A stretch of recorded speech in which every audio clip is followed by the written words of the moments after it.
So yeah, at the beginning of this month, we spoke to a Georgia man named Cass. He's a podcast listener. He's not an Allworth client. And the lifelong law enforcement officer wanted to see whether he and his wife could retire young enough to enjoy their golden years.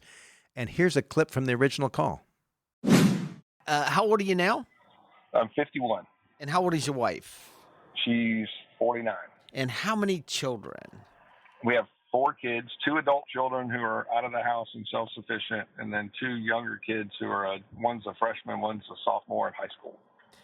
And how much money do you make a year? I'm a salary at $150. And you say salary. Do you have much overtime as well?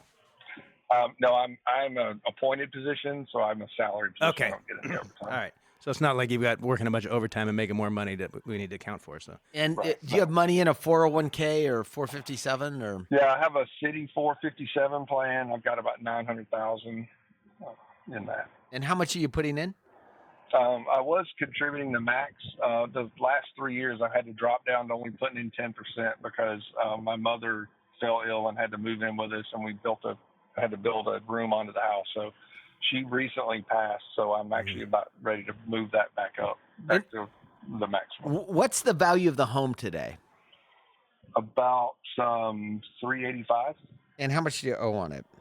110. Got 10 years left on a 15-year that I refied at 3.25. And do you plan on staying in the home when you retire? Yes. Okay.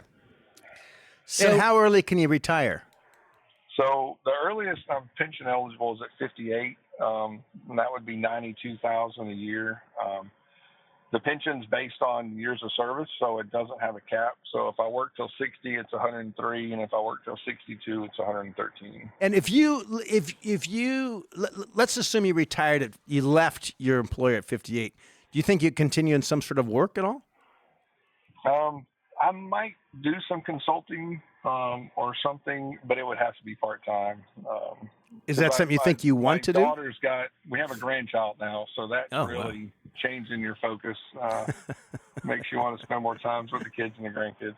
How is the 401 or the 457 allocated? I'm 72% stock, U.S. stock, 12% international, 9% bonds, and 8% REITs. Sounds great. Actually, Yeah, that's good. So let's assume that you were 58 today, right? Okay. You'd have a pension of 92,000. You're 457. Some talk about the 4% withdrawal rule, which means you can take 4% out of your principal each year, increase that with inflation. Does your pension have a cost of living adjustment? It does not. Okay. So I think one kind of longer term risk for retirement for you that we would need to consider is inflation on that and making sure we have assets. Will you be eligible for Social Security? I will. Right now, Okay. but I have a SSA login already, surprising. And I think I'm at $2,100 a month at 62 right now.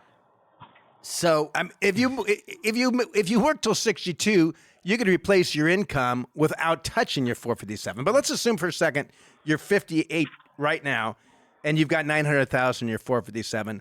I might say let's call 3% a year, 27,000 a year could come out of it. But you're not 58 today; you're 51. So we've got 7 more years of contributions and earnings. There's a good chance it'll double in that 7 years. So let's call it 1.8, and then 3% off of that. 56,000, $54,000 a year. At 58, you got 92,000 pension, another 54,000. And then you might even take a little bit more out until Social Security kicks in, the Social Security bridge. You'd have more. You'd have more at 58 because right now you're contributing to your 457, and you're paying into FICA taxes. Yes. Those are the two expenses you and then won't your have. home mortgage will be close to done. You might actually just want to pay that off at that point in time. You're fine. You're on track for retiring at 58. Now, mostly because of that pension. The thing that I would actually make sure is that you actually have a will or trust that's up to date. I assume you do. Okay. Right? I do have a will. Actually, I do need to update it. My youngest two on it. Oh, the youngest two aren't named in it? No, it's been 10 years since we did our 15 Okay. years since we did our will. Yep, So the yep. youngest two aren't on it. Okay, that's an Yeah, issue. yeah. That's a big issue, right? So you want to update the will or trust. And by the way, on this, don't boil the ocean here. Like don't shoot for the perfect estate plan. Your biggest issue is, you guys, something happens today. The biggest issue is who's got the kids. Whoever has the kids, how are they going to fund the expenses? That's right. And then these dollars, when do the kids get it? And if they don't get it all on their 18th birthday, which you would recommend not, who's responsible for making sure it's doled out correctly, so it's a benefit to them and not a detriment? And dole it out over time, right? Yeah. And then the last thing is that you might need some term life insurance. I'm sure you can purchase it through your employer to bridge your wife to that pension.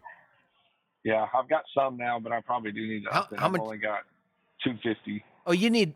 My guess is, unless Yeah. that pension accelerates in terms of its payout with an early death, you probably need over $1 million. Yeah. Okay. Yeah. In fact, I would use some of that inherited money to pay for your insurance until you retire. You don't need don't need a whole life. You just need a term until you retire and have Yeah. that pension.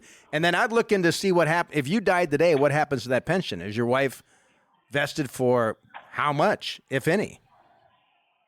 yes. Right. Oh, like if something happens before I actually. Yeah, That's you die. right. Yeah, Yeah. So there's. It sounds like you're driving right now and talking on the cell phone, which sounds very dangerous. No. I actually stepped out. I just stepped teasing you. out. I'm teasing you. So I'm not driving. I'm fine. So he is. So you want to figure out how that works, because many pensions have these cliffs where, look, if you 58's a cliff. If he left at 57 on 11 months, the pension he would have some deferred vested pension. or died.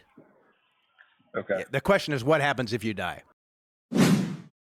Cass is with us now. Cass, thanks for taking some time to join us again. So Cass, I appreciate it. where did you land? So I went back in after talking to y'all, and y'all brought up a few things that I hadn't even considered at all. One thing I did figure out, I forgot to mention, I did have some life insurance through work, so I wasn't as bad off as I thought, but I still definitely need to get more. The pension's the one thing that really threw me. I never even thought about it, but I found out, talking to HR, if I pass away before I start claiming, it's only a 50% survivorship. Okay, that makes sense. And so obviously all my planning's been on me taking 100%, which were the numbers I gave you. And so now the question is, now that I know that it's a 50, is that just offset by additional life insurance? That's correct. Or, okay. Because you can't do anything about it, right? And Right. so when you go to retire, they're going to give you a menu of choices, which is, do I take 80%, and then at my death, my wife gets that same 80%, Or 88%, whatever the number whatever is. the number is. And oftentimes it's driven by your age and your spouse's age. Yes. But you can't do anything about that. Typically, you're best getting rid of the life insurance. Right now, you're going to use life insurance to protect your pension because of you can't. There's nothing you could do right now to ensure that your wife would receive more. Once you go to retire, 99% of the time, I'm making up that number, but Yes. the vast majority of the time, you're much better off taking some reduction of your pension to provide a spousal benefit than you are having 100% to you, 0 to your spouse, and trying to use life insurance to bridge what that they gap. what they call Pension maximization. pension maximization, pension with minimization. with life insurance, Right. and that's assuming that you're both in good health. So what drives that decision is life expectancy. So that's what you ended up with, is just, so you're going to plan on retiring at 58 and just going forward? Yeah, it'll be either 58 or 60. It'll be somewhere in that Yeah, window. you'll be perfect. And then what about the will or trust? Yes, that is the next thing. That is the next Okay. thing on the list, other than life insurance, is to get that updated. Yeah. And that's one of those things we've been talking about it for years. Oh, You know, you're we need to get kidding. the will updated, and then you just kick it down the road. You're and- kidding. Yeah. Never Yeah. heard that. So. Never heard it. I cannot tell you how many times that we have sent attorneys to someone's home when they are gravely ill because they kicked it down the road. Well, so far. if you're gravely ill, then you can still do something about it. I had a call early Monday morning last week of a good friend's brother passed away unexpectedly. He had a freshman in college and a junior in high school. Boom, just that was it. Yeah, completely unexpected. And Yeah, I don't know what estate planning they had done, but it's those things. And by the way, estate planning today is not doing a trust today is not the same as doing a trust 10 years ago. You can do it online. You can do it inexpensively. You can do it with or without the help of an attorney. Yeah, you want the basics for yourself.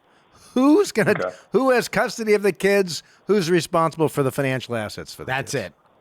That's it. Those are the main things. All righty, get it done. Awesome. Get it Thank done. you so much. Listen, a goal without a date is nothing but a dream. Just you've got to get it done.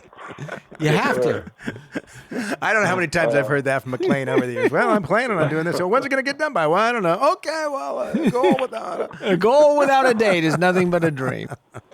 All right, appreciate the call. All right, Cass. Thank you. Wish you well. It's interesting. So even in my own situation, I still have 2 minor children.